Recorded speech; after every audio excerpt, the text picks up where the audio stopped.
मैं अल्लाह का शुक्र अदा करता हूँ कि हमारे पास इक़्तिदार आया। अगर किसी के पास चला जाता तो ये शहर बहुत पीछे हो जाता, लेकिन सही वक्त पे हमारे हाथ में आई है। मालेगांव में हमारे मुखालिफ में कोई भी सियासी पार्टी या तंजीमें नहीं कर पाएंगे, और न उनके पास कोई सॉफ्टवेयर है, न कोई प्लानिंग है, न कोई संजीदा भी नहीं है। किरण सुमैया ने यह समझाया कि आपको कैसे सर्वे कराना है और किसका नहीं होने देना है।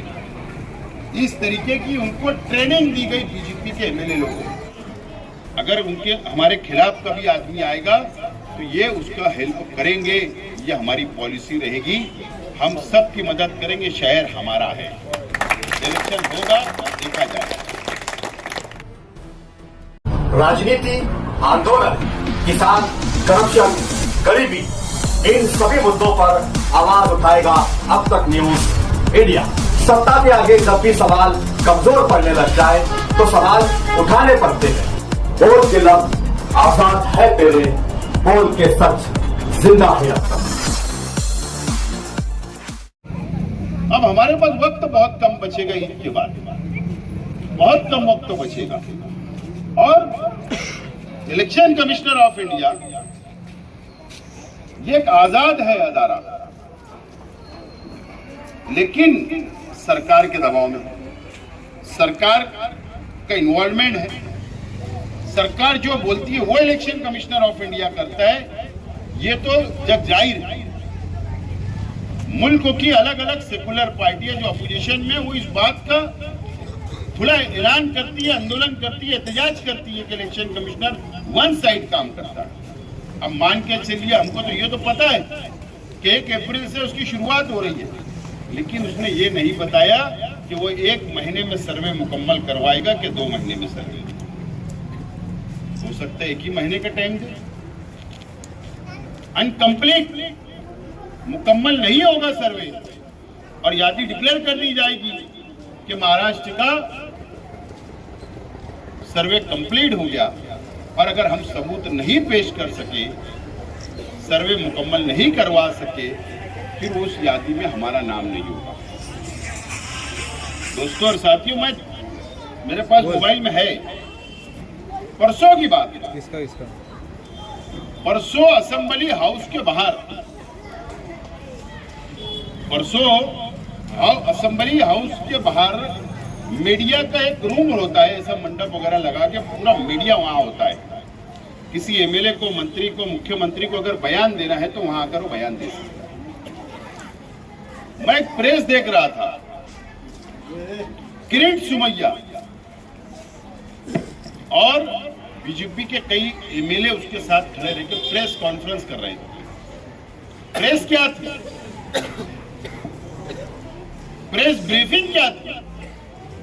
कि जिस दिन वो लोग प्रेस कर रहे थे, उसी दिन, उसी वक्त विधान भवन के अंदर भारतीय जनता पार्टी के तमाम एमएलए की मीटिंग थी, महाराष्ट्र के तमाम एमएलए की मीटिंग थी, और उनको लेक्चर दिया गया। और लेक्चर देकर किरण सुमैया ने यह समझाया कि आपको कैसे सर्वे कराना है और किसका नहीं होने देना है। इस तरीके की उनको ट्रेनिंग दी गई बीजेपी के एमएलए लोगों को। मेरे पास है, शायद जावेद शाह उनके साथ लगाए तो मुझे याद आ रहा है। सवाल ये है, और वो प्रेस में ये बात बोलता था कि अब इस मुल्क को तो वजीर आजम मुसलमान तय करेगा, बांग्लादेशी तय करेगा, इस रियासत का वजीर आला क्या मुसलमान तय करेगा, बांग्लादेशी तय करेगा, क्या मुंबई की मेयर कौन तय करेगा। इस तरीके के जुमले का इस्तेमाल, मतलब उनकी साजिश है कि महाराष्ट्र में, मुल्क में एसआईआर का सर्वे मुकम्मल ना हो, मुसलमानों के सर्वे मुकम्मल ना हो, और जब वो सर्वे नहीं होगा, नाम यादी से कट जाएगा, तो उसके बाद हम पर वही इल्जाम आएगा जो आज मालेगांव पर आ चुका है। और उसी ब्रीफिंग के अंदर उसने मालेगांव का भी जिक्र किया कि मालेगांव में इतने इतने जन्म दाखिले खोटे बनाकर यादी में नाम बढ़ाए गए। फिर वही इल्जाम आएगा, तुमने तो सबूत ही नहीं दिया, तुम्हारा तो यादी में नाम ही नहीं है, तुम्हारा तो सर्वे में नाम नहीं है। फिर वही बोलेगा ये बांग्लादेशी है, ये रोहिंग्या है, ये पाकिस्तानी है, और उसके बाद क्योंकि उनके पास तो यादी आ जाएगी, उनको ले जाने की जरूरत नहीं है। अब मान के चलिए आज की यादी में तुम्हारे घर में 10 नाम है और सर्वे तुम्हारे 4 ही लोग का हो रहा, तो 6 तो उनके पास है ना। फिर हमारे ऊपर वो काला कानून, फिर हमारे ऊपर इल्जाम, फिर हमारे ऊपर केसेस हो गया। ये आइंदा की बीजेपी की प्लानिंग है, ये हम लोगों को समझने की जरूरत है। अगर हमारे घर की कोई काम, कोई जरूरत है, उसको पूरी करने के लिए फौरी तौर पर तवज्जो देते हैं कि आज ये हमारे घर का काम है, तो मैं आपसे अपील करता हूं कि आपको अभी से बेदार रहना है और पहले ये काम को तरजीह देना है। और इसके ऊपर हम लोगों को घर के एक एक फर्द का, एक एक आदमी का, एक एक औरतें का, एक एक बच्चों का सर्वे कराना हम लोगों को बहुत जरूरी है। एक बच्चा उसके लिए लगा देना। इसीलिए आज देखो इलेक्शन हो जाता है, हर सियासी पार्टी वादों की खैरात बांटती है, वादे कर लेती है, वोट ले लेती है, भूल जाती है, लेकिन हमने ये मुद्दा छोड़े नहीं। हमको फिक्र है, हमने वादा किया, फिक्र है। ये लड़ाई हमारे मुखालिफ जो शहर के अंदर दूसरी जो पार्टियां जिनके खिलाफ हम चुन कर आए, जिनके खिलाफ हम हारे, एक दूसरे के खिलाफ हारे, उनसे नहीं है। और उनको तो कल भी कोई लेना देना नहीं था आपसे, और आज भी नहीं है। ये लड़ाई सीधा सीधा बीजेपी फिरकापरस्त पार्टियों से हमारी लड़ाई है। हम बेदार कर रहे हैं, हम संजीदा है, हम फिक्र है। ये शहर को बचाना है, ये शहर को बचाना है। अब यहाँ पर हेल्पलाइन सेंटर खुलेगा तो जलील शाह साहब को जिन्होंने वोट नहीं दिया क्या उनको अकाल देगी क्या? नहीं, इलेक्शन हो गए, बात गई, खत्म। अगर उनके हमारे खिलाफ कभी आदमी आएगा तो ये उसका हेल्प करेंगे, ये हमारी पॉलिसी रहेगी। हम सब की मदद करेंगे, शहर हमारा है। इलेक्शन होगा, देखा जाएगा। इसीलिए मैं कुछ बातें सख्त बोलता हूँ बीएलओ हजरात के बारे में। ठीक है ना, सियासत करते रहेंगे ना, ये लड़ाई हमारी नहीं है, आपस की नहीं है, सामने से है। इसलिए एक होकर, एक प्लेटफार्म होकर कौम के लिए हम लोगों को ये लड़ाई को आगे बढ़ाना है, और इसके लिए हमको संजीदा होना है। मैं दुनिया गया था 2 दिन पहले, वहाँ के बच्चे फिक्रमंद थे, कोई आगे नहीं बढ़ रहा था, मैंने ऐलान करके आया, मैं उनको सॉफ्टवेयर बना कर दे रहा हूँ। धुलिया शहर वहाँ मतलब मैं अगले हफ्ते आता हूँ, वहाँ पर सेंटर खोलो, वहाँ भी मदद करूँगा। और ये सॉफ्टवेयर मैं चैलेंज से बोलता हूँ, मालेगांव में हमारे मुखालिफ में कोई भी सियासी पार्टी या तंजीमें नहीं कर पाएंगे, और न उनके पास कोई सॉफ्टवेयर है, न कोई प्लानिंग है, न कोई संजीदा भी नहीं है। कोई संजीदा नहीं है, कोई संजीदा नहीं है।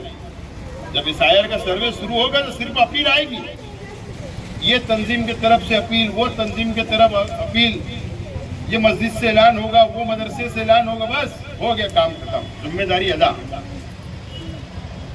अगर मुखलिस हो तो आज से काम शुरू करो, हम भी कर रहे हैं, आप भी करो, ये शहर हमारा है, लेकिन सियासत इसमें नहीं होना चाहिए, ये मैं चाहता हूं।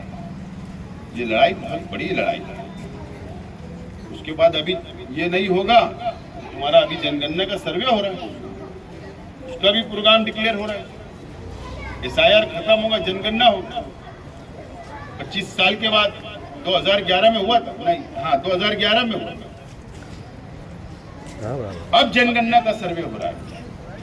अब तुम्हारा पहले 2 टप्पे में सर्वे होता है जनगणना। पहले आएगा सर्वे करने वाला, आपका मकान आरसीसी का है, आपका मकान लोड बेरिंग है, आपका मकान डंडा पटाई का है, आपका पतरे का है, उसका सर्वे होगा। उसके बाद प्रॉपर्टी कितनी है, पहले वो सर्वे होने वाला है कि शहर में, मुल्क में, रियासत में कितने मकानात हैं, उसका सर्वे होगा फर्स्ट, और उसके बाद दूसरे टाइम जब सर्वे करने आएंगे फिर आपके पास वो उनके पास वो डाटा रहेगा, फिर आएंगे, फिर उसके अंदर कितने आदमी रहते हैं, कितनी औरतें रहती हैं, कितने बच्चे रहते हैं, एसी है या नहीं है, फ्रिज है या नहीं है, ये भी सर्वे होगा।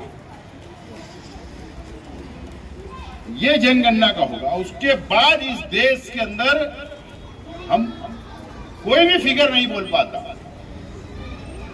फाइनल हिंदुस्तान की आबादी कितनी है कोई नहीं बोल पाता। कोई 125 करोड़ बोलता, 140 बोलता, कोई 150 बोलता। लेकिन यह सर्वे जब होगा उसके बाद इस मुल्क की आबादी तय होगी कि इस मुल्क में इतनी आबादी है। जब वो सर्वे होगा तो हम तो डिमांड कर रहे हैं, अपोजिशन पार्टियां, हम भी डिमांड कर रहे हैं कि तुम जो सर्वे करने जा रहे हो वो सर्वे के अंदर तुम जात का कॉलम डाल दो, मजहब का कॉलम डाल दो कि मेरा मजहब क्या है। लेकिन नहीं डाल रही है सरकार। सरकार अगर वो डालेगी तो ये इस मुल्क में यह भी तय होगा कि मुसलमानों की आबादी इस मुल्क में कितनी है। वो छुपाना चाहते हैं। वो OBC, SC, ST, VJNT, schedule caste, schedule tribe, ये सब डालेंगे। लेकिन वो जात का कॉलम डालने चुप रहे, डर रहे हैं। लेकिन डिमांड तो हो रही है कि जात का कॉलम आ जाने दो ना। एकदम तय हो जाएगा इस मुल्क में कि कौन से धर्म के, कौन से मजहब के लोग कितने हैं। तो ये सर्वे और अभी शुरुआत अच्छी होने वाली है। आमतौर में हम लोग डरते हैं कि नाम ही नहीं बताते, नाम छुपा लेते। क्या जरूरत है? अपना पक्का घर है तो पक्का ही बोलो ना, कच्चा है तो कच्चा ही बोलो। घर में 5 बच्चे तो 5 ही बच्चे बोलो। जो है वो बोल दो, उसमें कोई छुपाने उपाने की जरूरत नहीं होती। मेरा ऐसा मानना है। क्या होने वाला है कि सरकार हमारा घर चलाती है, कि चूल्हा हमारा जलता है तो सरकार के दम पे जलता है क्या? अरे हम कमाते, हम खाते, हम घर बनाते, हम प्लाट लेते, हम अपने बच्चों को तालीम देते, सब कुछ फैसिलिटी हम अदा करते। सरकार को तो हम टैक्स देते हैं, हर चीज का टैक्स देते हैं। तो छुपाने के कई लोग बोल देते, अरे ये इतना मत बताओ, अरे ये मत बताओ। क्या वजह? सब सच बताना पड़ेगा। तो ये सब सर्वे होगा। उसके बाद पार्लियामेंट का और उसके बाद असेंबली का हल्का बंदी होगी। याद रखना मेरी बात। मैं तुमको आगे की बातें बता रहा हूं, जो मुझे दिखता है, समझता है, सियासी तौर पर वो बोल रहा हूं। आगे फिर पार्लियामेंट हल्का होगा, हल्का बंदी होगी। हमारा पहले जेडएम कांदोड़े, हरिशंकर मालेस, हमारा उधर तो आदिवासी भाई चुनकर आते थे पार्लियामेंट हल्का। बाद में हमारा पार्लियामेंट हल्का धुलिया मालेगा हुआ। अब बीजेपी ये करेगी, जब सर्वे मुकम्मल हो जाएगा तो अब क्या हुआ कि यहाँ से कांग्रेस की सीट छूकर आ गई और मुसलमानों ने मालेगांव और धुलिया और ये हल्के के अंदर मिला के तकरीबन, जहां तक मैं मानता हूं कि 3.25 लाख वोट, तकरीबन या 3 लाख मुसलमानों ने वन साइड वोट मार दी, बीजेपी की सीट हार गई। वो हल्का बंदी जब करेंगे तो हो सकता है धुलिया और मालेगांव को अलग कर देंगे, खत्म। बीजेपी की सीट ऐसे पूरे मुल्क के अंदर किया जाएगा और इतनी बम्पर मेजॉरिटी से चुनकर आने की कोशिश की जाएगी कि फिर हमारे खिलाफ फिर काले कानून बनेंगे। असेंबली में भी हो सकता है ऐसा ही हो कि अभी 10, 12, 15 मुसलमान चुनकर आते महाराष्ट्र में एमएलए, ऐसा उसको काटा जाएगा। हो सकता मालेगांव 114, 115 को 3 कर दे, 2 असेंबली हल्के 3 हो जाए। हो सकता है आधा तोड़कर धुलिया तक भिड़ा दे, इसको आधा तोड़कर इधर भिड़ा गए। तो इस तरीके से ये सब जो सर्वे हो रहा है, ये तमाम ही चीजें 2029 से पहले फाइनल होने वाली है। 2029 से पहले सब फाइनल हो जाएगा और 2021 के बाद से इस देश के अंदर हिंदू राष्ट्र की शुरुआत होगी। ये आज शेख आसिफ बोल रहा, कल मर जाएगा, मेरे जुमला याद रखना। लेकिन बेदारी कोई नहीं ला पा रहा, एक प्लेटफॉर्म पे हम नहीं आ पा रहे। आज भी हम अलग अलग बटे हुए हैं, आज भी हम सियासी इख्तिलाफ, आज भी मसलकी इख्तिलाफ, आज भी बिरादरी का इख्तिलाफ, आज भी व्यापार में इख्तिलाफ, कंपटीशन चल रहा है। हम आपस में बटे हुए। इस बारे में कोई संजीदा नहीं हो रहा, इस बारे में कोई बोलने की ताकत नहीं रख रहा, सरकार से डरने का काम होता। ये तमाम ही चीजें कौन बोलेगा, कौन समझेगा? ये बातें जो बेदारी है, ये शहर को अभी समझने की जरूरत है। और शहर के साथ साथ अब हमारे आसपास इतराफ में जहां भी रिश्तेदार, ताल्लुकात, दोस्त अहबाब है, उनको बोलिए कि इसके ऊपर थोड़ी फिक्र करने की जरूरत है। मैं तो अपील करता हूं कि हर मजलिस में 2 बात इस पे होना चाहिए कि हमारे को ये सब पेपर की जरूरत है। ठीक है ना, अभी सिर्फ यादी का हम लोग हेल्पलाइन सेंटर शुरू कर रहे हैं, क्योंकि डिक्लेयर यादी नहीं कर रहे इलेक्शन कमिश्नर ऑफ इंडिया कि कौन से पेपर लगेंगे। अभी तक साइट पे नहीं आया है साइट पे, लेकिन पुराना है, जो बिहार में हुआ, जो दूसरे रियासत में हुआ। महाराष्ट्र में तुम क्या करने वाले हो, क्या पेपर लगने वाले हो? जब वो आ जाएगा तो हेल्पलाइन सेंटर भी चलेगा, हमारा मंडप भी रहेगा, कुर्सियां भी रहेगी। हम बड़े बड़े सेंटर लगाकर आवाम की एक एक फाइल की मदद करने का काम भी इंशाल्लाह करेंगे। कल मैंने एक बयान दिया था बजट के ताल्लुक से। यकीन जानना कि मैं तो चाहता हूं कि शहर के चार्टर्ड अकाउंटेंट, सीए, मैं उनकी मीटिंग बुलाना चाह रहा हूं कि बजट, कॉरपोरेशन का बजट ऐसा उनके सामने रखना है। यकीन जाना, सियासत की मुझे कोई परवाह नहीं, हारा हुआ इंसान, इससे ज्यादा कुछ नहीं होगा पूरा। लेकिन ये प्रशासक राज में ये शहर का जो वाटोला हुआ, ये शहर जो खोखला हो गया, शेख आसिफ बोलेगा तो सियासत नजर आएगी, कारपोरेटर बोलेंगे तो सियासत नजर आएगी। शहर के तमाम ही सीए, चार्टर्ड अकाउंटेंट ने वो बजट लेकर बैठना और हमको बताना कि ये शहर का क्या हुआ। पूरी तरीके से खोखला हो चुका है बजट। शहर को पिछड़ा करने की पूरी साजिश हो चुकी है। मैं रोजाना घंटा 2 घंटा बैठ रहा हूं बजट कॉपी लेकर, जब से बजट आया परेशान है मैं। क्या है ये? खाली डब्बा सिर्फ हमारे हाथ में मिला है। ये शहर का विकास कैसे होगा, शहर का डेवलप कैसे होगा? बात वो नहीं है, हम तो बनाएंगे बजट, जिम्मेदारान को लेकर मैं बैठूंगा, उनको मशवरा दूंगा।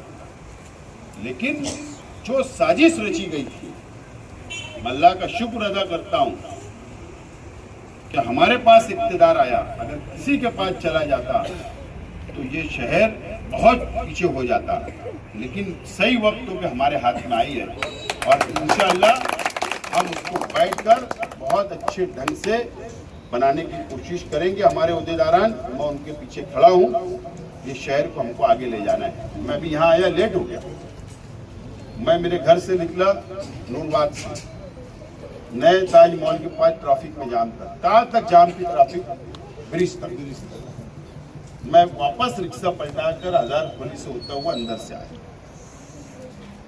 ट्रैफिक इतनी बढ़ गई है, उसका प्लान करना है। मैंने फ्लाईओवर ब्रिज अभी हमको और एक जरूरत है शहर में। बहुत सारी चीज को एक प्लानिंग के तहत ये शहर को हमको आगे ले जाना है। तो मैं ये तमाम चीजें आप लोग समझना पड़ेगा। हर वक्त सियासत सियासत सियासत हावी, कुछ नहीं होने वाला है। ये शहर का तो भला भला होगा नहीं, किसी को कोई लेना देना नहीं है। जाति मुफाद का राजकारण ये शहर में हमेशा चलते आया है, लेकिन अब उससे ऊपर उठकर हम लोगों को सियासत करना पड़ेगी। और अब शहर का तामीर, शहर की तरक्की हम लोगों को समझना पड़ेगा। आज भी मुझे बताओ ना, तुम खड़की रोड पर चले जाओ, दरेगांव निकल जाती, क्या हालात है, लोग कहाँ कहाँ घर बना के रह रहे। अरे इंसान है, उनको क्या बुनियादी सहूलत नहीं लगी? लोग हाईवे पे चले गए, मालदे में हाईवे के उस साइड चले गए, गुर्बत की वजह से गए ना। लेकिन कॉर्पोरेशन में वोट है, उनकी बुनियादी सहूलत कौन सोचेगा? हम तो शहर में रहते हैं, ठीक है, जो 19-20 समझा जा सकता है। ये तमाम ही चीजें बहुत सोचना और समझना है। पानी कैसे पहुंचेगा, पैसा कहां से खड़ा होगा, बुनियादी सहूलत कैसे मिलेगी, ये तमाम ही चीजें बहुत कांटों भरा ताज कॉर्पोरेशन का इक़्तिदार हमारे को मिला है। लेकिन इंशाल्लाह हम लोग आगे बढ़ेंगे। सिर्फ शहर ने साथ देना, बोलते ना गांव के आगे राव की चलती नहीं, आप साथ रहो, इतना भी बड़ा राव आ जाए हम लोग डरेंगे नहीं। शुक्रिया। तुबा कॉस्मेटिक कंप्लीट स्किन सॉल्यूशन आपके लिए लाया है धूप से बचाने वाली डे क्रीम, सौंले चेहरे को गोरा करने वाली नाइट क्रीम, फुंसियों के लिए TC skin cleaner and serum, सर्दी में जिल्दों को ताजा रखने वाला मॉइस्चराइजर, 7 दिनों में गोरा करने वाली क्रीम, आंखों के नीचे कालापन को दूर करने वाला टीसी डार्क वे सीरम, हाथ और गर्दन का कालापन दूर करने वाला साबुन। हमारा पता याद रखें, कुसुम्बा रोड, औलिया मस्जिद के सामने, तुबा कॉस्मेटिक कंप्लीट स्किन सॉल्यूशन।